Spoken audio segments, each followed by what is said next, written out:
Hello, welcome back to my next video on Vedic astrology.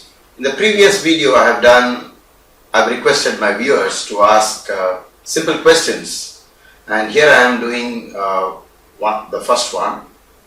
I found more people asking me this question: why is it that the Jupiter transit is always studied from the moon sign? The first answer for that is the Jupiter transit results were written with respect to the moon sign, and that's it.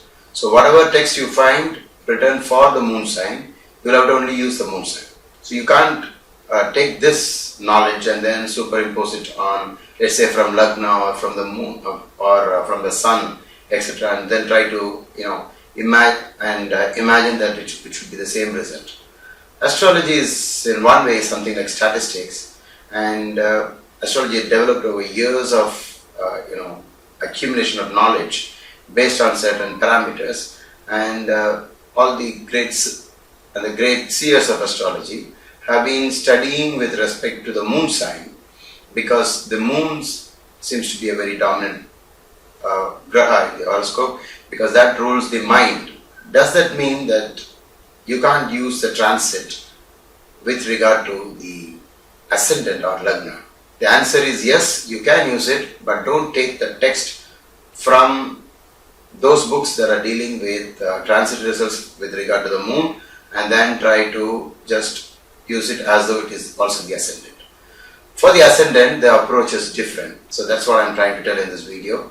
And for that, what you need to do is first know what is the basic significance of all the 12 houses, and you will have to know that when Jupiter gets into any of these houses, he is related to that particular area of life, and any house that is considered negative, when Jupiter is in that spot, it will give the negative results. So what's the use of talking without examples? So let's go to the whiteboard. Suppose if this is the ascendant, which is Mesha or Aries ascendant, then Jupiter will be in the 4th house. So in the 4th house, so what does the 4th house mean? 4th house means mother, it means comforts, it means new home, new house, anything that relates to your comforts, adding to your comforts, vehicles. So that you'll have to read about whatever the 4th house signify and say that this Jupiter transit is going to act upon these the matters that are pertaining to the 4th house. Now let's say a person is having this lagna and is also having his moon over here. Now from the moon transit, you already know that Jupiter is very favorable and it is supposed to give a lot of good results just because it is the second from the moon. And now we also know it is from his lagna, this person has Jupiter in the 4th, which is also an additional good point. So in that case, this Jupiter transit is bound to give that good result. On the other hand, if instead of this is the lagna, and then you find that this becomes the 6th house, and if it is the 6th house from lagna, it is not a good transit, but from the moon it is a good transit, so you will get 50% good results arising out of Jupiter being in the after this transit. The results will be split because from the moon it is very good and from the ascendant it is not good. So based upon this, you will find that Jupiter will be able to give only 50% of the results. For example, if a person is born in Makara Lagna and is also born with the moon here, which is Mithuna Rashi or Gemini, then already it is very good. Of course, you have to take out this number and write it as 7 now. And this is a very auspicious transit with regard to the moon, but take it from Lagna. From Lagna it is very good because the 7th house is house of marriage, and so all those who have been looking for a life partner, having this Lagna and then the moon over here, within 1 year they are most likely to get married. So this is how you actually combine. Suppose I just remove the moon, and I am not talking about the moon, then how is it that you will have to use transit? Yes, straight away use it. Suppose this is the lagna and Jupiter is in the 7th house, so he will actually ignite, or he will give us the key to the house of marriage, and not only marriage, relationship, partners in business, travel, all those auspicious things that are related to the 7th house.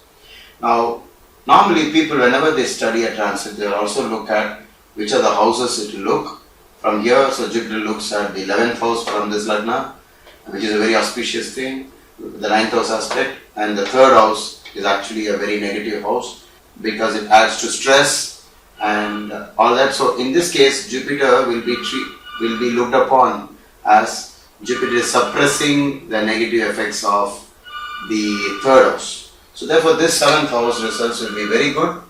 Let's say for someone the moon is over here.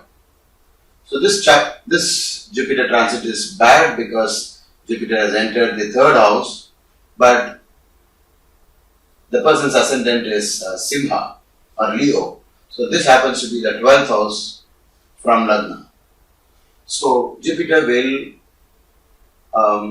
actually cause lots of expenses, a lot of drain of money, and anyway it is stressful from the moon. So the mind is also agitated, and then you also have the possibility of actually losing money. So this person should be very careful with investments, not the investments that have been already made even before this transit, but not to do any fresh investments. The likelihood of losing, especially likelihood of losing gold, because Jupiter signifies gold. So in this video, I will not be able to elaborately explain all the possibilities, but I'm just giving you a rough idea on how you can use or combine the influence of both. In case you just don't want to use the moon at all in this discussion, then you straight away use it like this. Jupiter in the 12th is not good.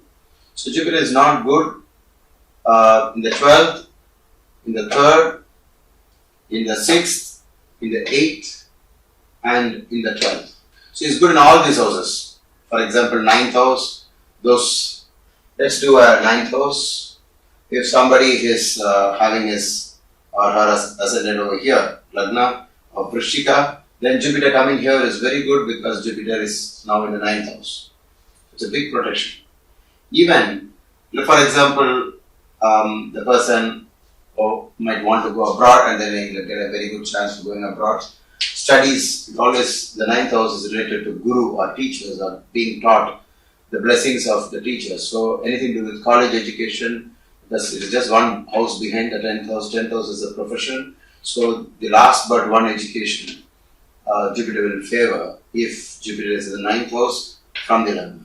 So the main point I would like to put forth here is that when you read a text that is related to Jupiter transit, that is dealing with Jupiter transit with regard to the moon, just use it only for that purpose. And if you read rules that are written for Jupiter with regard to the ascendant, or Jupiter transit with regard to the ascendant, then use that knowledge. Don't mix up systems. It will be like mixing up tea and coffee. So it will be very horrible and it will be really misleading. So don't do that. Instead of that, read them separately and then combine the effects and then find out what would be the net result. But this is not all. The complexity of astrology is that with all this in the background, you also consider the darsha and bhukti, which adds more to the complexity of astrology. When astrology is like that, it's not easy to decipher the future, but with practice you can do it. Long time back when someone taught me chess, I think I was 18-year-old at the time, and he taught me chess. He told me one thing, that the queen is the most powerful piece in the board. Nobody in his right frame of mind would give away a queen for a pawn, because a pawn is the weakest. But you will be surprised as you go down the complexity of the game, that there will be situations where you give up the queen and you will win the game in 3 moves. And if you hold on to the queen, you could have even lost the game. So astrology is so complex that you can't read it by single rules, and sometimes the rules will have to be sidelined and you will go for other things and then make a different kind of conclusion because it does not apply in this situation. So you will come across many situations like this in astrology, but don't be discouraged by the complexity of astrology, but keep practicing it, and if you practice, you will see the light. I hope you enjoyed this video. I'm sure you're going to have a lot of questions once again, even in this video, and if you have them, go ahead, type it out in the comment section, and let's see, whenever I have the time, I will try to do another video to answer your questions. So that's all for the first installment of this series. Thank you so much for watching this video.